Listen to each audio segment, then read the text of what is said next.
नमस्कार दोस्तों। कैसे हो आप सभी लोग? आई होप बहुत ही बढ़िया होंगे। और जैसे कि आपको देख देख पा रहे हो, ये थंबनेल ये बताता है कि हम लोग वन लाइनर की वो क्लास, वो करंट अफेयर जो सीधे सीधे एग्जाम्स में हमें काम आता है, वैसी वन लाइनर की क्लासेस के लिए हम आज यहाँ खड़े हैं। देखिए, एक railway, R O NDA, CDS और अब तो कई सारे ऐसे एग्जाम्स जो है लाइनअप है, उन सभी एग्जाम्स के लिए बहुत इंपॉर्टेंट ये क्लास रहेगी। सारे के सारे जितने भी करंट अफेयर का क्लास है, करंट अफेयर की बेहतरीन खबरें हो, चाहे साइंस टेक से हो, चाहे आईआर से हो, चाहे आपकी नेशनल पॉलिटिक्स की हो, नेशनल की हो, या geography, environment, ecology, polity, institutional, court, सभी के लिए ये क्लास बहुत बहुत इंपॉर्टेंट है। सारे सब्जेक्ट्स की हम लोग कवर करते हैं। पहली खबर आईआर से है। Right, IR. देखिए, यूक्रेन का समझौता बहुत ही पीक पर चल रहा था कि जैसे अमेरिका में जैसे सरकार बदली है, तो लग रहा था कि ट्रम्प भी जो है रशिया के खिलाफ, मतलब जो है अपने व्लादिमीर जेलेंस्की यानी कि यूक्रेन यूक्रेन के साथ खड़े रहेंगे। बट अचानक से जो है सारी चीजें पलटती हुई दिख रही है। और अब कयास लगा जा रहा है कि जिस तरह से अमेरिकन प्रेसिडेंट अपने पूरी नीति में बदलाव कर रहे हैं, खास करके फॉरेन पॉलिसी जो है, राइट, खास करके फॉरेन पॉलिसी में जो बदलाव हो रहा है, अमेरिकन फॉरेन पॉलिसी की मैं बात कर रहा हूँ। Right, USA foreign policy, USA की फॉरेन पॉलिसी से जो है सबसे बड़ा बदलाव जो हम देखा जा रहा है, तो एक तो टैरिफ वॉर छिड़ गया है, राइट, टैरिफ वॉर है। और दूसरा जो है, एक वर्ल्ड ऑर्डर जो हुआ करता था, वर्ल्ड ऑर्डर, उसमें भी काफी बदलाव होने के chances, the many changes will be come in. और टैरिफ यानी टैक्स, यानी जो कर होता है, करों पर लेकर जो दरें हैं उनको लेकर और सारी चीजों को लेकर बहुत ही खतरनाक तरीके से डोनाल्ड ट्रंप के जो इरादे हैं वो समझ में भी नहीं आ रहे हैं, और इसके कारण पूरी दुनिया के मार्केट्स में भी उथल पुथल मची हुई है। और ये चीज बहुत ही डरावनी है। और इसी के साथ साथ अगर हम देखें, तो अमेरिकी राष्ट्रपति डोनाल्ड ट्रंप चाह रहे थे कि यूक्रेन में जितने भी रेयर अर्थ मिनरल्स है, रेयर मिनरल्स है, वो सारे मिनरल्स को लेकर जो है सीधा सीधा अमेरिका के झोली में डाल दे। और अमेरिका चाह भी रहा है, अमेरिका आजकल यही चाह रहा है कि भाई एक तो ग्रीनलैंड के पीछे पड़ा हुआ है, ग्रीनलैंड, राइट, ग्रीनलैंड को कब्जा करने की बात कर रहे हैं, कनाडा को मर्ज करने की बात कर रहे हैं, यूक्रेन को कह रहे हैं कि आप सारे अर्थ जो है हमें दे दो, दुनिया भर के देशों को कह रहा है कि जितना भी टैरिफ है हम टैरिफ बढ़ाएंगे ताकि अमेरिकन। दूसरा, अमेरिका ने, देखो आपको पता ही होगा, पेरिस समझौता जो है, Paris agreement, Paris agreement, United nation, उसके साथ साथ डब्ल्यूएचओ और ऐसे अन्य कई सारी संस्थाएं हैं, इंटरनेशनल इंस्टीट्यूशंस हैं, जहां से अमेरिकन प्रेसिडेंट डोनाल्ड ट्रंप ने अमेरिका को वापसी करार दी है। और वो अब they are not longer belong to this kind of institutions. And this is the biggest problem here, because America आज तक अपने आप को दुनिया भर के जो पर्स डिप्लोमेसी है उनकी, मैं किसी और दिन आपको पढ़ाऊंगा ये चीज, राइट, पर्स डिप्लोमेसी है कि दुनिया भर के जितने भी देश है वहां डेमोक्रेसी, लाइक डेमोक्रेसी सिचुएशन बनाने में वो हेल्प करेंगे, इन्वायरमेंट एंड इकोलॉजी की बात करेंगे। तो इसीलिए जो है पर्स उन्होंने अपना खोला था, पर्स डिप्लोमेसी या पर्स पॉलिसी जिसे कहते हैं, डिप्लोमेसी, राइट, पर्स डिप्लोमेसी। और इसके लिए इसके बिहाफ पर उन्होंने जो है पूरी दुनिया के लिए अपना बटवा, अपना पर्स खोला था, और पूरी दुनिया में किस तरह से शांति प्रस्थापित होगी, मानवाधिकार कायम होगा, इन्वायरमेंट एंड इकोलॉजी के मुद्दे सुलझेंगे। और अन्य देश जैसे भारत और पिछड़ा जितने भी देश थे उस समय भी और आज भी, उन सभी देशों के जो, अभी आपने देखा होगा हमने यूएसएड से कितनी बड़ी फंड उठाई है for road, hospitals and others thing. तो इन सभी चीजों को लेके अमेरिका का हमेशा से एक अपना रुख रहा है। मगर आज की डेट में अगर आप देखें, डोनाल्ड ट्रंप जो है इस अमेरिका प्रहरी और अमेरिकन दुनिया भर का रक्षक, इस उपाधि से या इस बर्डन से, मतलब they feel like this is the burden, so that's the why USA withdrawal himself, right, withdrawal कर रहा है अपने आप को इन सभी चीजों से। और इसी इसी क्रम में जो है यूक्रेन रूस यूक्रेन वॉर जो चल रहा था, और कहा गया था कि एक हफ्ते में, 3 दिन में वो यूक्रेन को ले लेंगे, ऐसा किसने कहा था? Russian president, right, Vladimir Putin ने कहा था कि हम 3 दिन में जो है यूक्रेन को अपने हथिया लेंगे। मगर आज 3 साल कंप्लीट होने को आगे, continue war is going on. और उसी वॉर की अगली कड़ी थी व्हाइट हाउस में अमेरिका में सरकार का बदलना। और उसी तर्ज पर जो है यूक्रेन के प्रेसिडेंट, जो प्रेसिडेंट है व्लादिमीर जेलेंस्की, उनकी और डोनाल्ड ट्रंप की बैठक बहुत ही खतरनाक हुई, बहुत ही। एक तो पहली बात तो जो फॉरेन पॉलिसी के संकेत होते हैं, कुछ उन संकेतों को दरकिनार करके जो है ये बैठक हुई ऑन कैमरा मीडिया के सामने। और उसी में जो है ये बहस एक उच्च स्तरीय बैठक जो हुई वो तीखी बहस में बदल गई। इस बैठक का उद्देश्य यूक्रेन में जो दुर्लभ खनिजे थे, रेयर मिनरल्स थी, उन मिनरल्स पे चर्चा करना था। और अमेरिका चाहता था कि वो सारे मिनरल्स का अधिकार हमें दे दिया जाए, we can take care of it and behalf of this minerals हम आपकी जितनी भी जरूरतें लाइक पैसा, लाइक आर्म एंड एनिमेशंस और वॉर शुरू रखने में हम आपकी सहायता करेंगे। तो अमेरिका का अपना स्वार्थ है, राइट, अमेरिका का अपना स्वार्थ है। वो स्वार्थ जब उनको दिखा कि पूरा नहीं हो रहा है तो उन्होंने सीधी सीधी रोक दिया, सारी सब कुछ रोक दिया और सीधा सीधा कहा कि Vladimir Zelensky you are the person who wanted to be continue this war. इस तरह के आरोप लगा के ये सारी बहस खत्म, एक सार्वजनिक विवाद में ये बदल गई। ट्रंप ने आरोप लगाया कि अमेरिकी सहायता के लिए उन्होंने आज तक आभार व्यक्त नहीं किया। अरे भाई देखो अमेरिकन ऐसे ही है, मैं आपको सच बताऊं, रिचर्ड निक्सन एक समय था जब वो अमेरिकन राष्ट्रपति थे और उस समय भारत की प्रधानमंत्री थी श्रीमती इंदिरा गांधी। और इंदिरा गांधी ने जो है जिस तरह से इंदिरा गांधी वहां गई अमेरिका और जिस तरह से बयानबाजी हुई कुछ हुई, वो बिना प्रेसिडेंट को मिले ही वापस चली आई। और जो एक तीखापन जो उन्होंने अपनी बात मजबूती से रखी, उससे पता चलता है कि किसी एक देश ये दुनिया अब वैसी नहीं है कि अमेरिका या यूरोप मतलब ब्रिटेन नचाएगा और पूरी दुनिया नचेगी। अब दुनिया बहुत बदल गई है। दुनिया right now this is the multipolar world, right, multipolar world. अब आप जो है मल्टीपोलर वर्ल्ड में रहते हैं। एक चीन है, भारत है, यूरोपियन यूनियन के कई ऐसे देश है, France, Germany and many more countries like they वो भी अपने आप में एक महाशक्ति है। तो ये चीज अब आभार व्यक्त करना कोई बड़ा एक फॉर्मेलिटी है। ये तो यही बात हो गई कि जैसे गली में होते कि नहीं नहीं तुमने मेरे बर्थडे पे बैनर नहीं लगाया, बैनर लगाया तो छोटा फोटो अपना नेताजी का फोटो छोटा कर दिया, अपना खुद का बड़ा कर दिया, ये वैसे ही बात है। इन्होंने कहा आप तो या समझौता करेंगे या तो हम बाहर हो जाएंगे, यानी आपने सीधी सीधे बंदूक रख दी किसी के सर पर, बोला हाँ या ना, उस तरह की बात हो गई और वो बाहर ही हो गए। और यहाँ ये युद्ध जो है आपको स्वयं लड़ना पड़ा, स्वयं लड़ना पड़ेगा ये कहा। अब डोनाल्ड ट्रंप से भी एक कदम आगे जो है उनके वाइस प्रेसिडेंट है जेडी वैंस। और जेडी वैंस ने तो बहुत ही उटपटांग सी बातें करी कि भाई आप राष्ट्रपति भवन में आ रहे हो तो किस तरह से कपड़े पहन के आ रहे हो, क्या है। अब भाई उन्होंने सीधे कहा मेरे देश के लोग एक युद्धजन्य परिस्थिति से जा रहे हैं, क्या उसमें मैं पूरा 3 पीस 2 पीस एकदम बिल्कुल, अब मैं ऐसे ही रहता हूँ, टी शर्ट नॉर्मल पैंट इसी पे मैं घूमता हूँ क्योंकि मेरे देश के लोगों को ये भी नहीं मिल रहा है आज के समय में।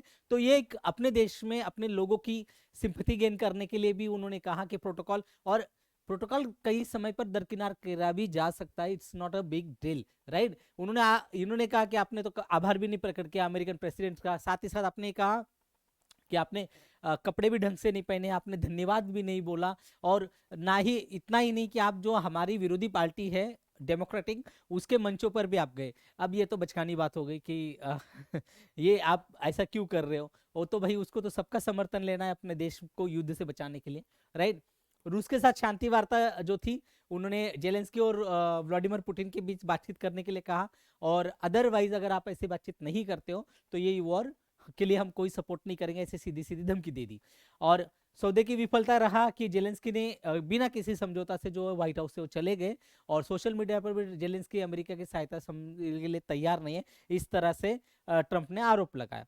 अमेरिकन जो अंतर्राष्ट्रीय इस घटना के बाद यूरोपियन यूनियन के कई नेताओं ने जेलेंस्की का समर्थन किया और फिर रूस ने ट्रंप और वेंस के व्यवहार की प्रशंसा की, जो कि बहुत आज तक के इतिहास के बहुत विपरीत ये चीज रही है। देखिए ट्रंप के साथ ना ये बड़ी दिक्कत है।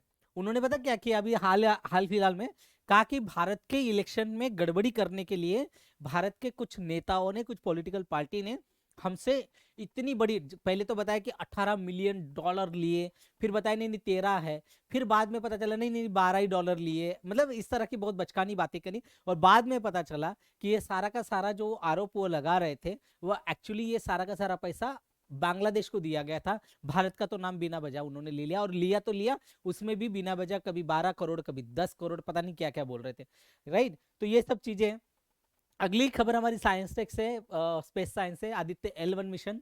और ये पहला सौर मिशन है आदित्य L1। इसने एक बड़ी सफलता हासिल की है, जो ऑलरेडी चला गया है। मिशन के जो सूट है, SUIT सूट पेलोड, इसने पहली बार सौर ज्वाला कर्नेल की तस्वीर ली है। एक तस्वीर बहुत ही वायरल हुई और ये तस्वीर जो है आदित्य L1 ने ली है। इसके जो सोलर है, इस पे जो सोलर लगा है, अल्ट्रावायलेट इमेजिंग टेलीस्कोप सूट इसका नाम है, solar ultraviolet imaging telescope suit.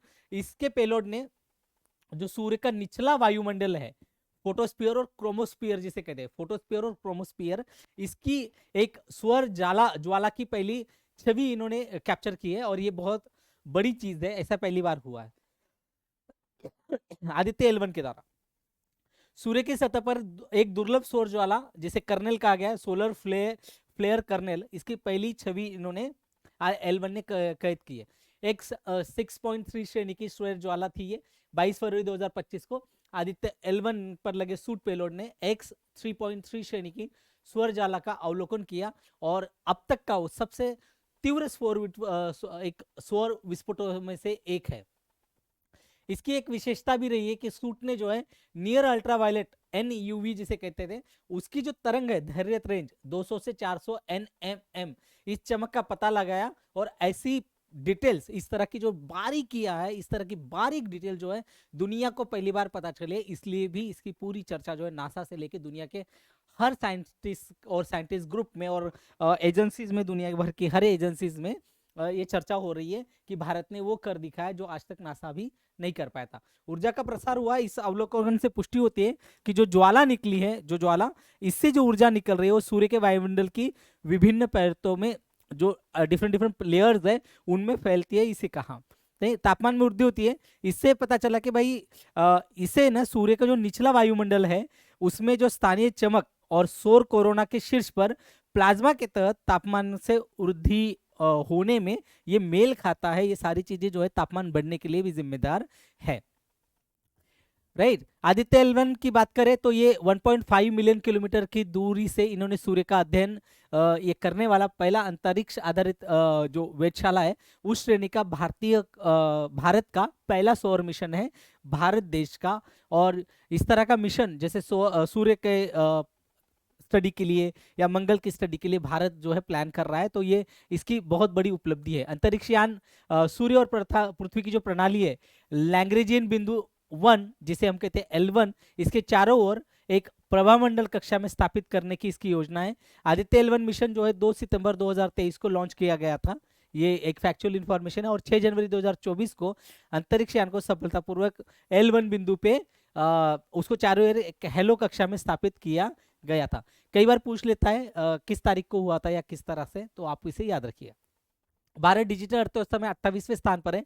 भारतीय परिषद अनुसंधान अंतरराष्ट्रीय आर्थिक संबंध ICREIER, इसके जगह इसका जो है वो process centre for internet and digital अर्थव्यवस्था CIDE, इसके द्वारा एक रिपोर्ट जारी की गई है कि भाई भारत का जो उपयोगकर्ता है, वो अर्थव्यवस्था के उपयोगकर्ता अर्थव्यवस्था, यूजफुल इकोनॉमी की अगर बात करें तो विश्व में वो दुनिया भर में 28वें स्थान पर उसका स्थान है। और ये तीसरी सबसे बड़ी अर्थव्यवस्था भी है, दुनिया की तीसरी सबसे बड़ी अर्थव्यवस्था है, बट उपयोगकर्ता के रूप में अगर देखें तो ये दुनिया में 28वें नंबर पर आती है। डिजिटल अर्थव्यवस्था की रैंकिंग की बात करें तो ये 28वां स्थान है और ये अमेरिका और चीन के बाद तीसरी सबसे बड़ी अर्थव्यवस्था भी मानी जाती है, मतलब है। डिजिटलीकरण की स्थिति क्या कहा गया कि वो जो भारत है, भारत ने समग्र उच्च स्तर पर डिजिटलीकरण हासिल किया है, लेकिन औसत भारतीय के लिए स्तर बहुत साधारण माना जाता है। राइट, इंटरनेट कनेक्टिविटी की अगर बात करें तो उसका घनत्व जो है अन्य देशों के साथ तुलनीय है, मतलब अच्छा है। और अगर बात करें तो खर्च करने की क्षमता के संदर्भ में अभी तक जितना इंटरनेट पे खर्च होना चाहिए उतना पर पर्सन उतना खर्च नहीं हो रहा है।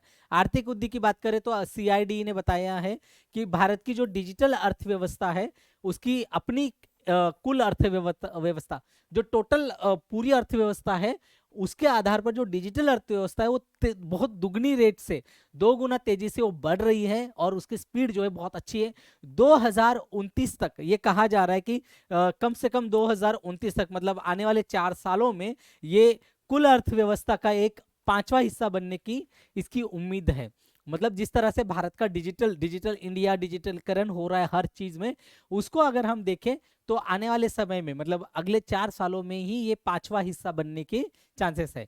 चिप्स की बात करें तो चिप्स, CHIPS, ढांचा, रिपोर्ट ने कहा है कि जो निष्कर्ष निकाला है, जो तीसरी बड़ी अर्थव्यवस्था होने के बावजूद डिजिटल उपयोगकर्ता अर्थव्यवस्था इसके 28वें स्थान पर है। क्यों? क्योंकि ये दोनों रैंकिंग प्रणालियों के संयोजन में 8वें स्थान पर है। मतलब दुनिया की तीसरी बड़ी अर्थव्यवस्था और डिजिटल यूज करने के मामले में 28वीं। तो ये दोनों चीजों का अगर हम मेल करें और उसका एवरेज पॉइंट निकालें तो भारत 28वें स्थान पे आता है, जबकि हम तीसरे बड़ी अर्थव्यवस्था है। इंटरनेट कनेक्टिविटी, इसके बीच एक बेमेल है दोनों के बीच। इंटरनेट कनेक्टिविटी और उपयोगकर्ता के खर्च, लाइक इंटरनेट कनेक्टिविटी का जो घनत्व है अन्य देशों के साथ तुलनीय है, पर डिजिटल सेवा पर इसका उपयोगकर्ता जो खर्च है वो अपेक्षा से कम है, जो सामर्थ्य और पहुंच का अंतर का संकेत देता है। मतलब पैसा तो है बट डिजिटली हम खर्च नहीं कर रहे। We are not familiar with the plastic money और डिजिटल लेन देन जिसको हम कहते हैं, उसमें हम अभी तक फेमिलियर नहीं है।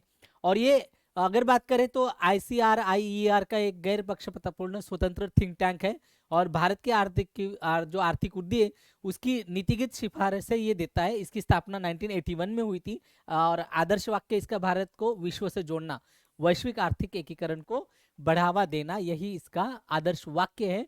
और ये 1981 में स्थापना हुई है और ये दुनिया भर में क्या क्या कितने बदलाव हो रहे हैं और भारत कहाँ पिछड़ रहा है या भारत को कहाँ सुधार की जरूरत है, ये सारी नीतिगत जितनी भी पॉलिसी की बातें हैं ये थिंक टैंक भारत सरकार को सजेस्ट करता है, राइट। अगली खबर देख लेते हैं। ये भारत का पहला गंगा डॉल्फिन सर्वेक्षण हुआ है 2021 से 2023 तक। ये 2 सालों में भारत का एक व्यापक नदी डॉल्फिन जनसंख्या सर्वेक्षण किया गया और इसमें पाया गया कि पूरे देश में कुल 6327 डॉल्फिन है नदी में जो रहती है, खास करके नदी वाली, स्पेशली फॉर नदी रिवर्स में जो डॉल्फिन अपना निवास है उनकी बात है, वो लगभग 6327 है। सर्वेक्षण में कहा गया है कि गंगा और ब्रह्मपुत्र नदी घाटी, Ganga and Brahmaputra basin, river basin जो है उनके साथ साथ ब्यास नदी तक ये फैला हुआ था। और ये सर्वे जो है भारतीय वन्यजीव संस्थान WII, राइट, WII, राइट, इसने किया है। और गंगा और ब्रह्मपुत्र नदी और ब्यास नदी को कवर किया गया और ये भारत का पहला इस तरह का जो सर्वेक्षण है भारतीय वन्यजीव संस्थान इसके द्वारा राज्य वन विभाग को और कई NGOs इसके साथ मिलकर ये किया गया था, राइट। जो गैर लाभकारी संगठन होता है उस संगठन यानी कि NGO, नॉन गवर्नमेंटल ऑर्गेनाइजेशन, और उस राज्य के जहां जहां मान लीजिए ब्रह्मपुत्र है, गंगा जिन राज्यों से बहती है उन सभी राज्यों को कवर करते हैं, उनका अपना वन विभाग और भारत सरकार इन सभी के साथ मिलकर ये किया गया था। गिर राष्ट्रीय उद्यान में राष्ट्रीय वन्यजीव बोर्ड की ये 7वीं बैठक के दौरान पर नरेंद्र मोदी द्वारा निष्कर्षों की घोषणा की गई थी और कुल डॉल्फिन जनसंख्या 6327 और 6324 गंगा डॉल्फिन प्लस 3 सिंधु नदी डॉल्फिन। और पंजाब, यूपी, बिहार, असम, झारखंड, राजस्थान, इस राज्य के वन विभाग और जैसे संगठन थे Aaranyak, WWF, Turtle Survivor Alliance और Wildlife Trust of India, ये NGOs, right, non government organisation. सर्वेक्षण की कुल दूरी 8406 किलोमीटर थी, गंगा और Brahmaputra basin plus 101 kilometre Beas नदी का एरिया। प्रोजेक्ट डॉल्फिन, ये प्रोजेक्ट डॉल्फिन है जो संरक्षण प्रयासों को बढ़ाने के लिए 15 अगस्त 2020 को मोदी जी द्वारा लॉन्च किया गया था, राइट। डॉल्फिन की सबसे अधिक संख्या उत्तर प्रदेश में है, गंगा डॉल्फिन। और आपको याद होगा, मैं आपको बता दूं, UPSC ने भी प्रीलिम में, UPSC प्री शायद 2020 या 21 में भी, I don't exactly remember, but UPSC pre में सीधे सीधे तौर पर गंगा डॉल्फिन को लेकर सवाल पूछा गया है। तो आप समझ सकते हो कि कितना इंपॉर्टेंट टॉपिक है। इसके बाद बिहार, पश्चिम बंगाल, असम का स्थान आता है। अगर आपको डिसेंडिंग या उस ऑर्डर में करने के लिए कहा जाए तो आपको याद होना चाहिए सबसे अधिक जनसंख्या उत्तर प्रदेश, उसके बाद बिहार, फिर पश्चिम बंगाल, फिर असम, ये आई आती है। सर्वेक्षण में 8507 किलोमीटर नदी की दूरी को कवर किया गया टोटल मिला के। और बाघ और हाथियों जैसे जमीनी जानवर जो होते हैं उनके विपरीत, ऑब्वियसली बाघ जमीनी जो जानवर है उनको उनका अनुमान लगाना, उनको काउंट करना बहुत आसान होता है, मगर डॉल्फिन के लिए ऐसी काउंट करना एक बहुत ही अनोखी चुनौती है।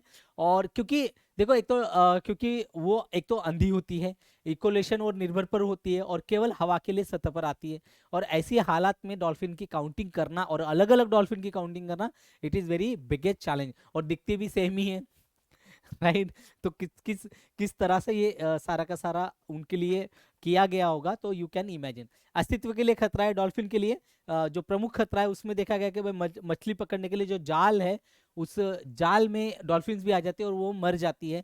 खांसी का जिस तरह का प्रदूषण बढ़ रहा है, और जिस तरह के नदियों का प्रदूषण हम लोग बढ़ा रहे हैं, एक तरफ तो हम गंगा मैया या गोदावरी मैया या कृष्णा मैया माँ भी मानते हैं नदी को, और उतनी ही हमारी जितनी भी गंदगी है, हमारे केमिकल वेस्ट या हमारा घरों का वेस्ट, सारा का सारा हम जो है नदियों में ही डालते हैं। तो ये बड़ी हिपोक्रेटिक हमारा नेचर रहा है इस मामले में। तो ये जो प्रदूषण है, उस प्रदूषण के कारण भी डॉल्फिन्स का भविष्य बड़ा अंधेरे में है। राइट। डॉल्फिन के लिए क्या योजना है?